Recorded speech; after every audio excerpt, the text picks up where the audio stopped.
Now this, quite simply, could have been the best hiking boot of all time. And what's insane is that it still is. But this boot is so good that instead of failing to meet the standards for being the best hiking boot of all time, it actually lowered them. And what I just said makes no sense, but I'm about to explain this to you. Before we go into the infinite positives of this boot and why it's the best hiking boot of all time, even though it's not as good as it should be, which is what I mean, let me just go over the obvious drawbacks. First of all, this freaking place needs a toe guard. Just any toe guard. Like this is just a simple Phil Grounds boot, which is a Timberland copy. I'm gonna make a video about it, but listen, look. Just this simple, just a little lip to protect the precious leather. This is not leather, by the way. Just a little lip for the leather, man. It's a crime. Why are you letting this beautiful boot just get absolutely destroyed every time you go up some rocks? Why? But apart from that, this was made in collaboration with some like hunters or whatever, like outdoors people, and those people apparently, I guess, requested that Vivo prioritizes the freaking breathability over waterproofness. And why is this a problem? First of all, let me just get it out of the way. Yes, I made a video, which is one of my most watched videos, bashing Vivo Barefoot for the freaking toe box. They don't have this problem. Trackers, the ESCs, they don't have this problem. Magnas, they don't have this problem. And in my defense, I actually asked the customer support, can I get the ESCs? I love the ESCs, but in the firm grounds, my outer toes hit the toe box. Will those be wider? And for some reason I knew those would be wider, and they said, typical customer response team, which I hate, some copy paste about how every shoe fits different. I'm like, can you just give me an answer? Should they just get the same size and are they gonna be wider? No answer, but they just said, yeah, you might as well get the same size, and of course you can just return them because returning them is so easy, and it is, but that's not the point. Like when you talk to customer support, you just want an honest answer, like, dude, you work with those things, do you know, do you not know? If you don't know, does someone know if those are wider? Now of course I've seen a note somewhere about the FGs running small, and apparently I was between sizes in the FGs. I was between 44 and 45. 44 outer toes hit the edge, 45 though outer toes still hit the edge, so there was an issue with the toe box. I don't know what to tell you. I actually wore the 45s. They were too big for me, but I managed to sprain my outer toes in the FGs while hiking because of some weird motion that caused my toes to actually jam against the side of the toe box and actually sprained my toes. I couldn't walk. I don't know what to tell you. Maybe my feet are just not designed for the FGs. But those bad boys, same, like I got a smaller size, 44. This is what I'm supposed to get. No issues with the toe box. Toe box is fine. Leather, much softer. So it's fine. So yeah. I think Vivos in general are the same size as those guys. And maybe the Tracker FGs just run small. Maybe that's the explanation. I'm not sure what to tell you. But I don't have a problem with Vivo anymore. Because this boot showed me that the toe box is fine. Yes, there is some restriction on the small toe. But listen, these are leather boots and they're not broken in yet. When they get broken in, they will be fine. So, that out of the way, I don't have an issue with the toe box anymore, but they decided to prioritize breathability to the extent that they actually have a perforated interior in a boot that has this incredible Michelin sole made for soft grounds. Huge lugs made to dig into the mud and the snow. In a tall leather boot, and they thought that waterproofness was not as important. Now, they don't have a membrane, don't get me wrong, they will stop water for a while. But all I did was test them in a very rainy day. I'm not talking about a storm like massive volume, no, I just mean continuous rain. And after a while, my socks got a bit wet. They will not get flooded, but you will get a bit wet. That's not an issue most of the time, but if you're in the mountains, in bad conditions, and you like in the snow and ice and slush, and you get wet feet, good chance you're gonna get cold and suffer, and you're gonna have to go back, or even like put your feet in danger or something. So that is an issue. These people made a soft ground sole and a huge boot, protective boot, which is exactly what you would use in a wet environment. Like a forest, like you see all the ads in the wet forests, you hike with this boot. But they thought that breathability was more important than waterproofness. This makes no sense. And what further makes no sense is that the firm grounds boot, which is not supposed to go in the wet and soft grounds, because it's firm grounds, it's completely waterproof. Different kind of leather, like harder, not as nice as this, with a membrane, and it's completely waterproof. This isn't, and it's meant to go in the wet, because like soft grounds exist in the wet, that's why they're soft. You will not go in the desert with this boot. Maybe you will, but it's not supposed to go. It's supposed to go in the wet forest, and of course in the snow, because it's a boot, that's what you use it for. So what are you doing? And of course there's this theory, some people, like hardcore mountain people, are like, it's impossible not to get wet feet because even if it's waterproof, you will sweat. Guess what? You people are all sweating because the socks you're wearing are too thick, or they do not ventilate properly, or you wear double socks and stuff and you're proud of yourself. And then you cry when you get sweaty feet. I've never gotten like sweaty feet, and I have done some extreme like climbs and stuff in the snow, never got sweaty feet. Do you know why? Because I wear like nice wool socks, all wool. They breathe properly and my feet don't get sweaty. And I wear thin socks, like they don't really wear like, I have some really thick socks, I don't wear those.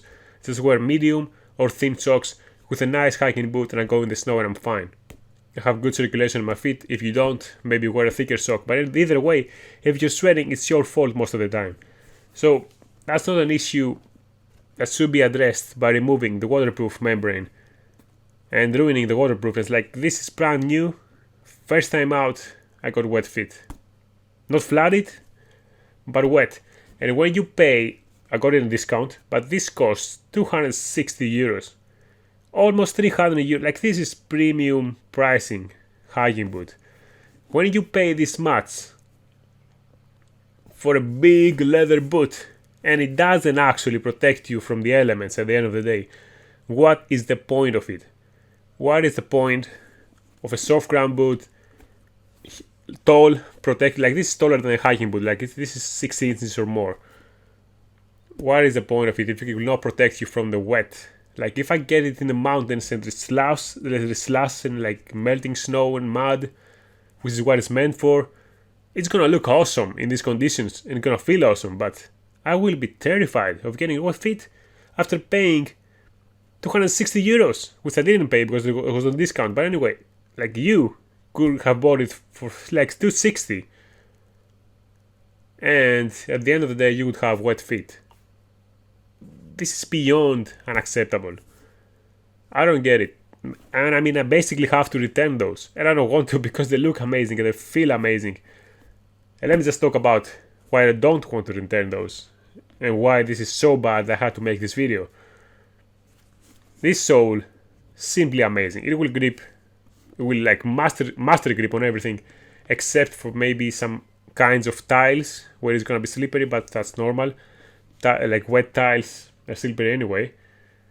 But look at this incredible design, man, and look at it in the Magnas too. Like with a camo, holy shit! Oh my god, man, badass, nice. Supple, soft leather. This is not the FG. This is not the Tracker 2 FG, which felt like a freaking Timberland. No, this is a soft, freaking barefoot boot with an amazing sole, which is also flexible. Even though it's big and impressive, it's flexible. Like, there is even protection here for your ankles. Of course, it's also soft, but it's gonna do the job. It's nice and tall. It just looks badass. Although I think they should increase the volume somehow here in the front so it doesn't look like a duck shoe, which all barefoot shoes do to some extent, by the way. You just wear this thing, it just molds with your foot slowly. I don't have the problem. Some people have the problem with their ankles rubbing on this. In my opinion, maybe I'm just lucky because of my foot shape, but I think most people wear this freaking, especially their boots, way too big. And when you wear your boots too big, guess what happens? All those aggressive parts, big parts that make a boot, like this part here and this part here, it starts rubbing and annoying you. So you have to be really precise with boot sizing. Most people are not because they have high volume feet, so you don't actually feel the extra length or width. But I do, so I have to be precise. And this precisely fits my feet perfectly, which is incredible. Like for a Vivo, I thought it was impossible, especially after trying the Tracker 2 FGs. I thought it was impossible, but yes, it fits good. It's flexible. Stitched sole, you will not find this in barefoot. Like go look. Barefoot boots, shoes, whatever. They don't have stitched soles. They don't have that. And that is important because eventually, even if you don't really use them much, if you don't abuse them much, the glue will get broken down by time and you will get unglued bottoms like soles. And guess what? You cannot fix it either. Maybe you can glue them in the beginning, but eventually you will not be able to replace them because, nobody will do that for you. Like a barefoot shoe, nobody will replace with like another barefoot sole. So this is one and done. And this will last forever because it's stitched. Maybe I would like double stitching, but I'm not sure it's possible on a sole. So I don't think I've ever seen double stitching on a sole. So this is incredible. This is durable. This looks awesome. This feels awesome. But this is not waterproof. It's water resistant, of course, that's what they say. But it's not waterproof, so what do I do with this boot, man? You're like, oh, keep it for like wearing, like you could wear it in the mud. Yes, but if my feet get wet, or in the snow, if my feet, like this freaking Zero Alpine here, which is nothing like this, they're not even like on the same level, like looks, durability, nothing. It will probably be better in the snow than this, because my feet will not get wet. So how can I justify breaking in this amazing leather and just feeling the comfort when the reason I'm wearing boots in the first place, which is waterproofness, is not there? So I don't know. This could have been the best hiking boot of all time, and it still is because there's nothing out there like it. Nothing has this amazing sole. Nothing has the stitched sole. Nothing has this amazing soft leather that will break in and just absolutely form to your foot, and basically you will fall in love with it. Very few look as good. Like this, like the sheer performance of this, man. I mean, I just want to show you the Magnas as well. Like this thing is magic. This is the only competitor of this is this thing. Of course, way lower. It's like a tiny bit lower than a hiking boot, like a normal hiking boot. But guess what? The sock, it's waterproof. And they say the leather is also more waterproof. I don't know why. Maybe it's because less. If that makes sense, like there are less places for the water to go through because the sock is waterproof and the leather, less surface area. So this feels like a sock with a Michelin sole. This is like a whole other level of shoe. Like I should probably make a separate video about it, but it's just a feature, So, yeah, it's still the best because there is no competition. But if they come out with a waterproof version of this with a nice membrane inside and with a nice toe guard, I'm not sure if where we're gonna get this, but it would be nice. Although to be fair, this protrudes quite a bit, so even if you're climbing on a rock, yeah, you will, like, the leather will not necessarily get scraped. Maybe on a downhill somehow, maybe if you go through stuff like loose ground and it's hard, but still the mud will get here. I mean, this will get worn down, it's just a matter of time.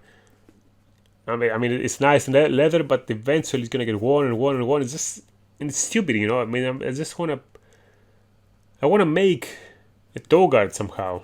I don't know, maybe like weld this piece of plastic on it. I don't know. But it's just the same. So yeah, just a bit of toe guard here and a waterproof membrane. And there is nothing that can beat this boot, man. I don't care about your freaking Salomons and your Scarbas and this and those feel like freaking bricks, man. Those are bricks. They will tire out your foot. You will not feel anything while wearing them. No, just no. And they don't have seat soles. They just don't. So this could be flexible. You will be able to just grab into every possible surface. This could be soft. It will not annoy you. It barely feels like wearing a boot. This is an incredible product, man. Kudos to Vivo for making this thing. I'm at a loss. I don't know what to say. And of course, it fits my foot properly, so that's great. But yeah, that's it for now. Admire this boot, and let's hope we get a waterproof version. Until then, maybe I should return this one and just wait for a waterproof version. I don't know. I just don't know. But companies, especially indie companies, have a tendency of making, correcting major flaw, then introducing other flaws. So maybe it's a waterproof, but it's too stiff or something. I don't know. I could take a bit more stiffness for waterproofness. Seriously, fix the freaking boot, man. It's freaking amazing. That's it for now. Magna video coming, Philgrounds video coming, and a few more. We'll see. See you.